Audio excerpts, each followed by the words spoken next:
So my name is Christian and I'm from ecoSmart Hub. I've been living in Bali for 23 years now. Originally I'm from Germany. I'm married to my Balinese wife, Komang. So together we run ecoSmart Hub and yeah.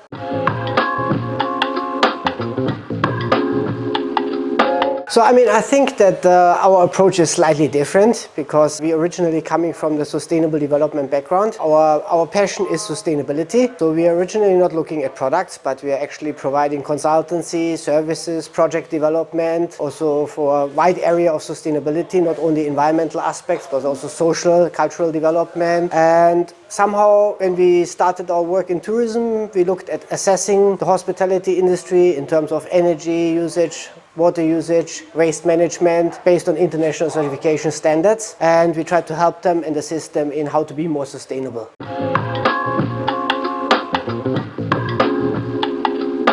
So our approach is really initially more about, it's not just about a product. We try to provide a solution. So we use the consulting approach. That means we actually assess what is the actual problem. And then from the assessment, we go into the research stage where we have to look at, okay, what's already available? Is there a solution that we have within our portfolio? Or is there a better solution that we can source outside our portfolio? Or if it's a service instead of a product, for example, who could be a good service provider for this? So the idea really is to have like a one-stop solution for the clients' problems and challenges that they face. And we also have to look obviously at the aspect at affordability and common sense. So we don't want to sell a fridge to the Eskimos, yeah? And we also don't want to offer a very high-tech solution that cannot be maintained. Yeah? So we also have to really understand what is the human resources. We're not only catering to the five-star industry. We're also catering to the what we call middle-class hotel. We've done assessments also for Melati hotels, small, medium enterprises. So we try to have a solution package that can cater to everyone. Because if we only have five-star hotels that are sustainable, the impact is very small. So we actually try to have solutions and offers based on the budget of the client, based on the different problems of the clients, so that we can kind of provide sustainability for any kind of, what we call it, size of business or sector.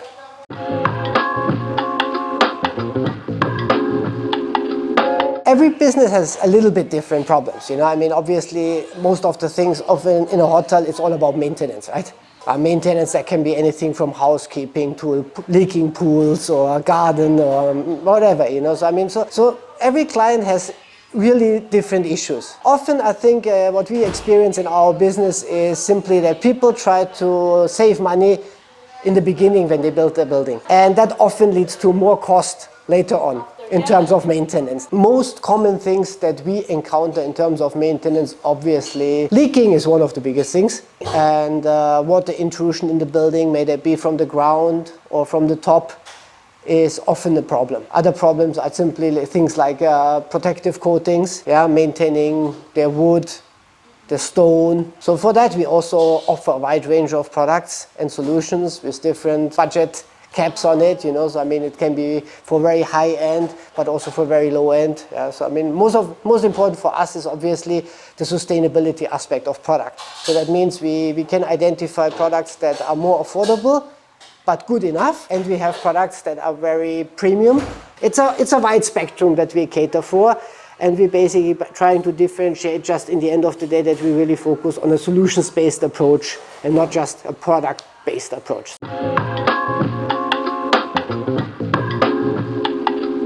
We focus on products that really work in this environment. So we have to really understand the challenges that we have from our climate with the extreme heat and also the extreme wet season, the humidity. So when we are looking at products, some products, obviously, we like to promote local products if the quality of the product is sufficient. If the product quality is not sufficient, we have to bring the product in. So when you mentioned about, like you just said, leaking roofs and leaking pools and things like that, obviously for that, we researched a lot and we find some good products. So we have, for example, a product from Australia, which is what we call a permanent penetrating waterproofing. It's very unique, it's very different from all the other products that are available. And this product is so specialized that basically it has a nano formulation.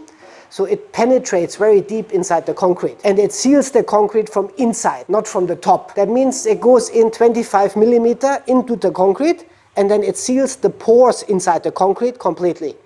So the water cannot come up from underneath and it cannot go through from on top. Every product has plus and minus actually.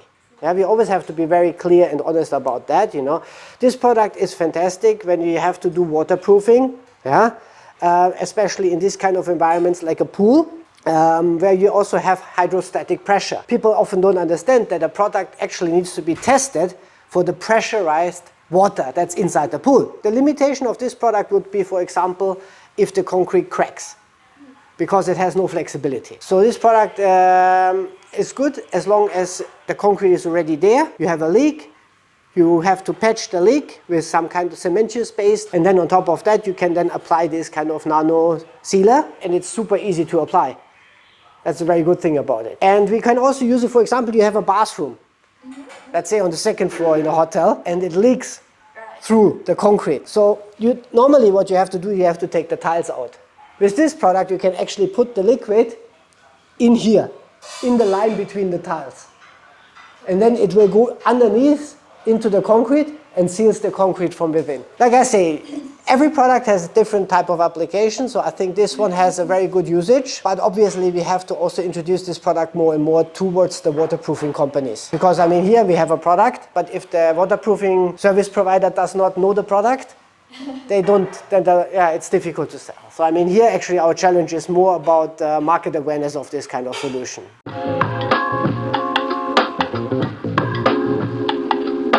I think that's, in general, it's often true. It's often true, okay? And it's often true. We have to see it like this. Sustainability, in a way, is a mid to long-term investment. When we say that a product is more expensive, it's correct.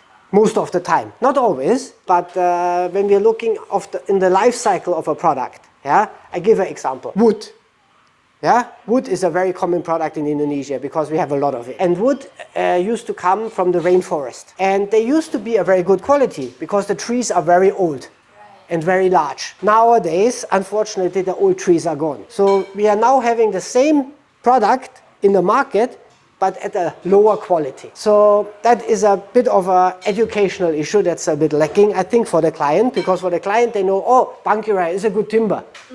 But it's not the same timber that it was 20 years ago. Now you are comparing this when we, for example, we sell a lot of reclaimed ironwood. Reclaimed ironwood means it's actually a timber that's already been used somewhere. In a house, or in a jetty, or for the telegraph pole. So this is old timber. These were very old trees. So what happens now, we have a partner that takes this timber and then reprocesses it. Obviously the cost of this timber is more expensive than if I buy the new timber, but the quality is different. So I can give you a clear example. I buy this timber, let's say I buy new ironwood, let's say 600,000. The durability might only be 5 years, while the reclaimed ironwood can be up to 20 years. And the price is maybe 900,000. So you pay 30% more, but you have 4 times the durability. So yes, it's more expensive, but in the long term, it will be cheaper.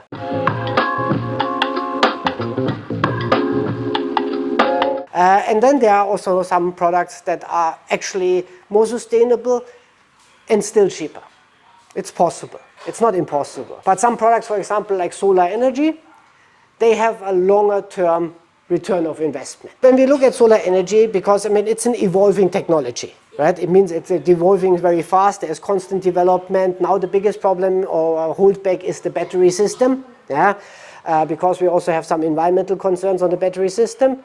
But in the long run, obviously solar energy, yeah, is more sustainable than the energy we get from our electricity grid, which is mainly coal and some diesel as well. But we have to do the investment first, and then it can maybe take, when we have a battery system, I would say maybe around 10 to 12 years until we get the return of investment. And it depends on many factors. It also means that it depends on the warranty of the product. You know, if you don't have to replace the battery, X, Y, and Z. Yeah?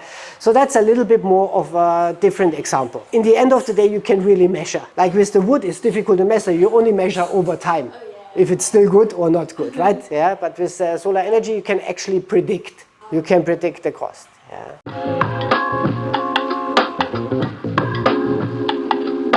We cater to everyone. So that means we have people that come and want to build a villa or house. So they have not yet an idea. They come to us to get some inspiration, some information, mostly because of the aspect of sustainability or also because of the aspect of quality. Because I mean, our tagline is basically quality, building and maintenance solutions with sustainability in mind. Yeah, with a focus on long life and low maintenance. That means basically that they know that when they come to us, they might have different options than if they just go to the contractor or the normal building store. So that's one aspect of our business. We have this kind of people, which we would say the investors, and at the same time we also cater to the hospitality industry that's already established, you know, that have issues with maintenance, yeah, or just simply looking for better solutions for things that they're already doing, improving things, maybe making things faster or making things better, or also to be more sustainable. We also have that now more and more. Some of the hotels are more going towards sustainability certification. So for them, sustainability is becoming more and more important. So I give you an example. Last time, Peppers contacted us and said, okay, we are going for this kind of certification scheme and we need to conserve water. What do you have to offer? How can we do that? One of the things that we have is a waterless urinal. Now, a waterless urinal basically can save 150 cubic meter of water per year, which is 150,000 liters per year. It doesn't use any water. There is no water. So for them, this was a perfect thing that works very well for the certification program that they can get a good credit for if they implement this technology. And it's also, in the end of the day, yes, it's probably more expensive than a normal urinal, but over time, you're also saving cost on your water. Yeah? So there's a relatively reasonable return of investment. Also. But this one was really driven by sustainability.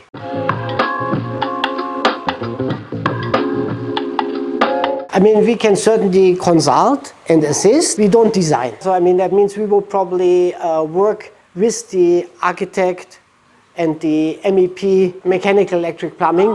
So normally it's like this. We recommend basically the client to put us in touch with their team if they already have one. If they don't have one, we can also recommend. We have a very large network with architects, with designers, with MEP engineers. So that's also what we do. I mean, we have people that come, they want to build a villa and they ask us, where do I go? Who can I talk to? You know, I mean, that's obviously something that we provide free of charge, which is access to our network. After 23 years, the network is extremely large, and we pride ourselves that our network is also what we call professional. So we try to only recommend people that we can also rely on in the end of the day.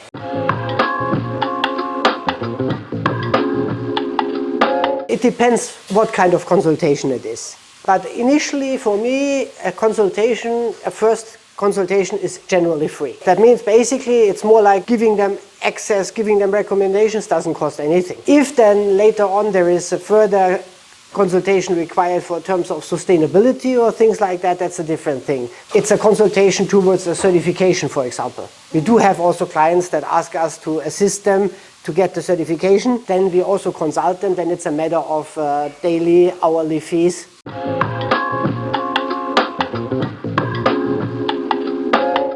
When we are deciding on a partner, we're looking at the aspect of sustainability. We're looking on the aspect of reliability. That means their proven track record, and also the after-sales service. That means their products, they have to have spare parts available, and they need to have a service team available. Normally our partners provide a warranty for their services. Obviously we are also providing warranty for our services. It always depends on what kind of service it is, what kind of product it is. Some products, they come with warranty, some products come without warranty, some services are warranted, some services are not warranted. So it's a case-by-case situation.